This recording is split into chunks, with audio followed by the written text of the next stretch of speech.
Dalam sebuah kisah dinukil, seorang sahabat dari Ansar, kalau saya tidak salah namanya Abu Mu'lak radhiyallahu anhu, beliau pernah jalan menuju ke wilayah Irak. Di tengah jalan ada orang merampok dia. Dan perampok ini berkata, serahkan semua apa yang kau miliki, dan bukan cuma itu, saya akan bunuh kamu. Kata dia, kalau kau ingin harta ambillah, apa gunanya kau menumpahkan darahku? Dia bilang tidak bisa, harta akan saya ambil, darahmu akan saya tumpahkan. Karena kalau saya biarkan kamu pergi, kau akan membongkar kedokku, walaupun kau katakan tidak. Kalau di sana ada perampok dan seterusnya. Dalam kondisi pedang sudah diletakkan di lehernya dan dia akan dibunuh, dan memang perampok ini kerjanya selalu begitu. Maka dia pun berkata, izinkan saya sholat, saya ingin sholat terakhir sebelum kau membunuh saya. Maka diizinkanlah sholat. Dia pun sholat. Dalam sholatnya dia membaca doa-doa yang masyhur yang dia ucapkan. Wahai zat yang cahayanya tidak pernah redam, wahai zat yang memiliki kerajaan langit dan bumi, wahai zat yang akan menjawab panggilan orang-orang yang terdesak, aku meyakini keberadaanmu dan engkau yang menyuruh aku untuk minta tolong kepadamu kalau lagi ada masalah. Maka aku memohon kepadamu ya Allah 3 kali, tolonglah aku dari perampok ini. Jadi ada beberapa orang perampok banyak, tolonglah aku dari perampok ini, tolonglah aku dari perampok ini. Maka dia pun menutup matanya sambil berdoa. Setelah itu dia duduk tahiyat, kemudian dia salam. Begitu dia salam, dia melihat si perampok-perampok ini telah dibunuh oleh seseorang penunggang kuda yang memiliki pedang yang sangat tajam. Sudah mati semuanya. Kemudian orang ini pun pergi. Maka dia berusaha mengejar sambil mengatakan, aku menanyakan atas nama Allah kepadamu, siapa kau ini?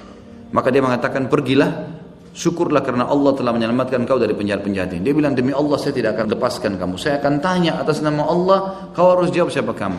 Maka orang itu pun mengatakan, saya pada saat pertama sekali kau mengucapkan doamu, maka sampailah doamu ke langit pertama, dan Allah memberikan pilihan kepada malaikat siapa yang mau mengambil alih tentang pertolongan tersebut. Lalu karena kau ucapkan doa itu yang kedua kali, maka pindah doamu ke langit yang kedua dan tergoncang langit kedua.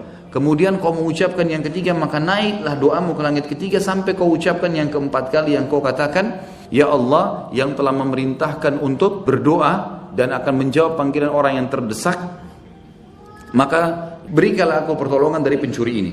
Maka aku pun meminta izin kepada Allah dari langit sana, minta untuk membunuh penjahat, dan aku malaikat dari langit keempat. Maka datang dan membunuh penjahat ini. Dan ini kisah masyhur sekali di mana orang-orang mengambil pelajaran darinya. Tentu saja, mohon maaf, saya tidak tahu tentang kalau kisah ini kesahihannya 100%, tapi insya Allah dengan izin Allah saya tahunya ini dinukil oleh banyak para dai-dai kita di Timur Tengah. Kisah yang masyhur yang dinukil dari beberapa buku-buku yang ditulis oleh para ulama salaf dulu. Yang jelas yang kita ambil pelajaran teman-teman sekalian tentang masalah bagaimana kedekatan seorang hamba dengan Allah subhanahu wa ta'ala. Lepaskan ketergantungan dengan makhluk yang hanya selalu bisa memberikan angan-angan, semoga saja, tolong bantu saya, baiklah saya usahakan. Kalau dengan Allah tidak ada perkataan baiklah saya akan usahakan. Allah mengatakan kalau kalian meminta, saya pasti akan beri. Kalau ditanyakan kepadaku, saya sangat dekat. Tidak ada sama sekali hal-hal yang kurang di situ. Saya juga dapat dari salah satu sumber, ya mudah-mudahan saya yakin sumbernya baik, karena ini dari beberapa teman-teman dai. Dan kisah nyata di Jawa terjadi, ada seorang saudara kita muslim jual bakso. Kisah nyata. Dan saya sekarang semenjak saya dapat kisah itu, saya sering sampaikan dalam pengajian. Menurut saya, Masya Allah, kisah yang perlu diangkat. Seorang penjual bakso ini tinggal di tengah sawah, kemudian dia setiap hari keluar ngangkat baksonya, lewatin sawah-sawah, sampai dapat di jalan raya desa, kemudian tunggu mobil angkot, yang mobil angkot ini mungkin cuma lewat sekali dalam sehari, kemudian naik pergi ke desa, kemudian setelah menjual baru dia kembali lagi ke rumahnya. Setiap hari dia selalu berdoa sama Allah agar dimudahkan dan diberkahi, dan Allah kabulkan, dikasih terus. Karena dekatnya sama Allah, Allah berkahi. Satu waktu dia keluar pagi, begitu dia lewat di sawah, jatuh, baksonya semua tumpah, kotor, mobil yang lewat tidak bisa nunggu lama pergi. Lalu dia menggerutu, kenapa ya Allah, hari ini lalu saya mau beri makan apa keluarga saya. Kita bayangkan kalau di posisi orang ini memang sudah buat dagangan, sudah rapi, tinggal dijual, terus kemudian jatuh, tumpah dengan hikmah Allah, jatuh begitu saja. Maka dia sempat gerutu, lalu dia pulang ke rumahnya, dia ceritakan sama istrinya masalah ini. Kemudian istrinya pun bilang, sabarlah, Ternyata 2 jam kemudian setelah itu dia sudah tidak bisa pergi. Tetangganya datang dan mengatakan, "Hai fulan, kau tidak jadi pergi naik mobil." Dia bilang, "Iya, tidak jadi." Ceritanya begini tadi. Dia bilang, "Kau mestinya bersyukur sama Allah karena mobil tadi yang kau mau naikin itu, baru saya dapat berita jatuh di jurang semuanya mati. Satu mobil semuanya mati, dari supir sampai semua penumpangnya. Yang tadinya dia gerutu, sekarang dia bilang alhamdulillah. Tinggal sekarang baksonya yang rusak." Subhanallah, pada saat itu juga setelah dia bertobat kepada Allah, "Ya Allah, ampuni saya karena saya tidak tahu tentang hikmah yang tersembunyi." Kembalikan urusan sama Allah. Yang terjadi apa? Ada peternak bebek yang datang. Peternak bebek ini teman-teman sekalian, memang dia dengar di situ ada penjual bakso dan dia butuh bakso bukan yang baru, bukan untuk manusia, bakso yang sudah jatuh rusak dikasih bebeknya, dibeli semua bakso itu. Selesai nggak urusannya? Sederhana, subhanallah, orang kalau patuh pada Allah mudah sekali. Ada seorang pengusaha di Jerman juga begitu kemarin kisahnya. Dia mau meeting di Perancis, penting sekali. Tiba di bandara sudah buru-buru, ternyata pesawat sudah ditutup. Belum terbang pesawatnya, tapi sudah ditutup, nggak bisa lagi. Saya siap bayar apa? Sudah kelas bisnis, nggak bisa. Pokoknya sudah nggak bisa. Nggak tahu kenapa nggak bisa. Orang ini masya Allah ahli ibadah, dikenal begitu. Dinukul oleh para teman-teman dai kita di sana.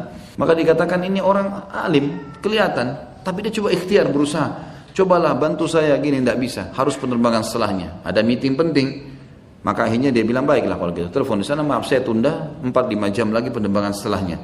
Dia tunggu di bandara, lalu kemudian ada berita di cuplikan film 15 menit saja setelah itu di TV di bandara, kalau pesawat yang tadi naik itu jatuh. Kita tidak boleh sangka buruk, asal hubungan kita dengan Allah benar, tidak usah khawatir. Pasti Allah punya cara menyelesaikan perkara kita. Dan ada banyak teman-teman kalau ikuti ceramah-ceramah di YouTube yang saya sampaikan, kisah-kisah orang soleh yang Allah Subhanahu Wa Taala selamatkan. Dan pelajaran kita ambil dari orang yang terdahulu teman-teman, yang sudah berlalu. Dari orang-orang soleh yang sudah meninggal, itu ibrah dan pelajaran. Bukan diambil dari orang yang masih hidup yang akhirnya masih bisa dia melakukan kesalahan-kesalahan. Ini pelajaran-pelajaran yang harus kita hubungkan dengan bagaimana kalau seseorang menjalin hubungannya dengan Sang Pencipta dan mengesahkan itu. Tidak usah bergantung kepada selain Allah Subhanahu wa Ta'ala. Di mana pernah saya jelaskan di Tauhid, pertama kita menjelaskan tentang Tauhid Uluhiyah, yang berbunyi kata Nabi SAW, Allah berfirman, "Wahai anak Adam, kalau kau yakin dengan kerajaanku, maka kau tidak perlu takut dan khawatir dengan kerajaan selain aku. Karena kerajaanku abadi dan tidak akan pernah musnah. Hai anak Adam, kalau kau gantungkan nasibmu padaku, maka aku akan memenuhi semua hajatmu. Dan kalau kau gantungkan nasibmu pada selain aku akan biarkan kamu dengan ketergantunganmu. Wahai anak Adam, kalau seandainya engkau berusaha untuk menyampaikan semua hajatmu padaku, maka aku akan mendengarkan dan menampungnya. Dan kalau kau datang pada hari kiamat membawa dosa yang sangat banyak, selama kau tidak berbuat syirik padaku, maka aku akan mendatangkan juga sebanyak itu pengampunanku." Rahmat Allah luas, maka bergantung pada Sang Pencipta adalah hal yang sangat luar biasa. Jangan bergantung kepada makhluk yang tidak akan pernah bisa memenuhi kebutuhan kita kecuali sebagian kecil dari apa yang dia bisa berikan kepada kita.